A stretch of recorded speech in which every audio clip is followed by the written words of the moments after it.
Imagine this. December 7, 1941, a quiet Sunday morning.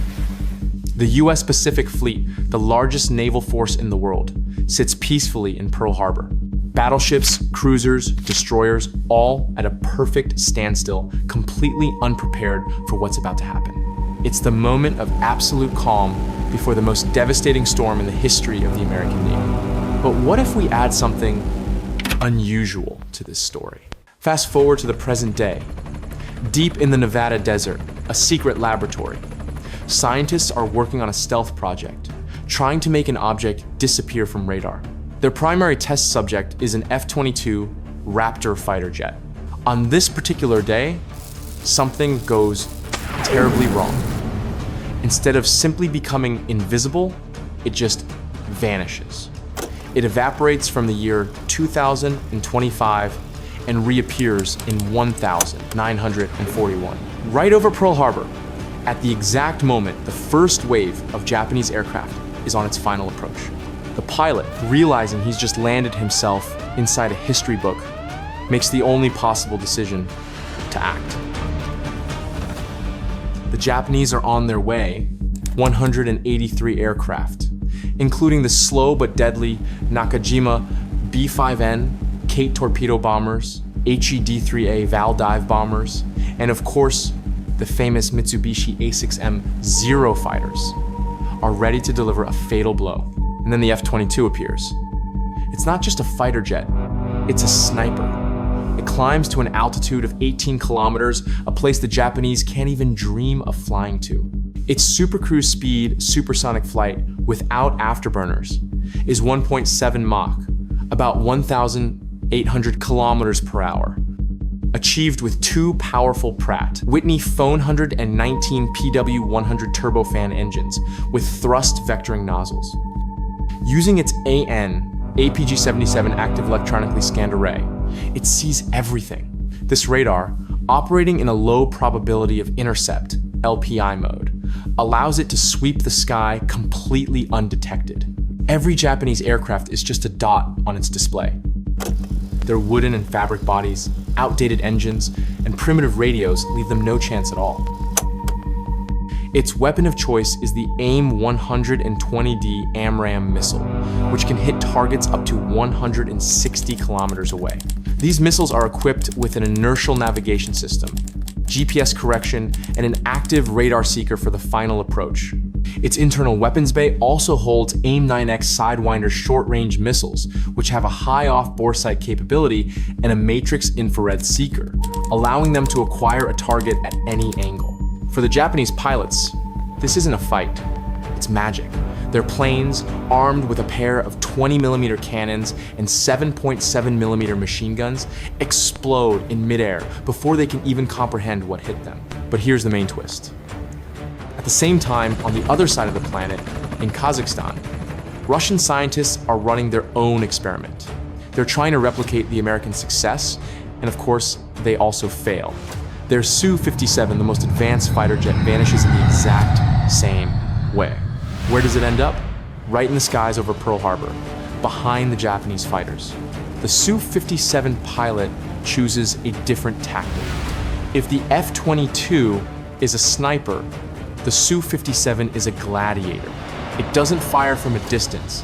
It charges head first into the thick of the battle. The Japanese see it, but can't hit it. The Su-57 flies and spins like a ghost, using the 3D thrust vectoring control of its two ISDALI 30 perspective engines. These engines provide a thrust of 18.0 kgf on afterburner, allowing the jet to perform incredible maneuvers that would be impossible for any fighter from the 1940s. Its Himalayas electronic warfare system completely blinds the Japanese aircraft, creating powerful jamming and disrupting their communication. Its 30mm GS-301 cannon wreaks havoc in the enemy ranks, firing 800 rounds per minute. The Su-57's internal bays hold short and medium-range missiles, but in a dogfight, its cannon is the ultimate weapon. It's close, but it's untouchable. And now, to fully grasp the scale of what happened, let's turn back time and look at this story through the eyes of those who planned it. Behind this attack was one of the boldest and most ambitious plans in military history, masterminded by Admiral Isoroku Yamamoto. His strategy was simple: land a decisive blow against the American fleet even before the US entered the war to cripple its main striking force, the battleships docked at Battleship Row. For this, he assembled the first air fleet, or Kido Butai, consisting of 6 aircraft carriers: the Akagi, Kaga, Soryu, Hiryu, Shokaku, and Tsuikaku. The attack was planned in 2 waves to ensure maximum destruction. The first wave, consisting of 183 aircraft, was to focus on the most important targets. Their mission was to neutralize the airfields and destroy the battleships. It included 49 Nakajima B-5N Kate horizontal bombers armed with 800-kilogram armor-piercing bombs to strike the battleship's decks, 40 Nakajima B-5N Kate torpedo bombers with modified torpedoes designed to work in the shallow waters of the harbor, 51 HE D-3A Val dive bombers, whose mission was to destroy the airfields, 43 Mitsubishi A6M Zero fighters to provide cover. The second wave, with 171 aircraft, was meant to finish off any surviving ships and infrastructure. Its targets were aircraft carriers, cruisers, and repair shops. However, the Japanese were unaware that the American carriers were at sea on that day, so the strike hit an empty spot. This became the Japanese High Command's biggest strategic blunder, one that ultimately allowed the Americans to quickly rebuild their power. And so, this meticulously crafted plan, this perfectly executed operation, suddenly went haywire because of 2 mysterious dots in the sky. This is where the real fun begins. Both pilots are acting on their own, but they have a problem. A huge problem. They are running out of ammunition and fuel. The F-22 has only 8 missiles left, the Su-57 has 6. And on the horizon, the second wave, even larger than the first, is already appearing. They see each other in the sky, and without a single word, they understand they are not enemies. They are a team. At that moment, an incredible ballet unfolds in the skies over Pearl Harbor. The F-22 takes the position of a command center. Its AN APG-77 radar creates a perfect tactical picture covering the entire airspace for hundreds of kilometers. It instantly analyzes the data, calculating the trajectories of the Japanese planes and their likely targets. Using complex maneuvers and specialized signals from its exterior lights, it transmits information to the Su-57 about key targets and the direction of the attack. The Su-57, in turn, becomes the protector, covering its new ally from the swarming Zero fighters trying to get close.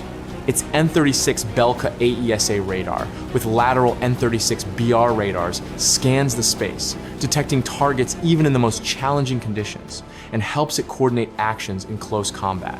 This isn't just a dogfight. It's a symphony of destruction, performed by 2 hyper-agile machines. The F-22, acting as the eyes and brains, provides the Su-57 with all the necessary data, while the Su-57, using its incredible maneuverability and GS-301 cannon, becomes an invincible striking force. 2 fighter jets from 2 different worlds. 2 superpowers that could have been at war in the future are now saving the past. Thanks to this incredible tandem, the attack on Pearl Harbor fails.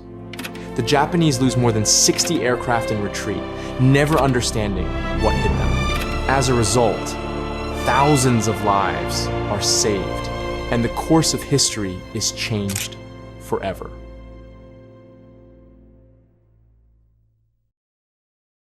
Thank you for watching my video, and since you made it all the way to the end, I have a little something special for you.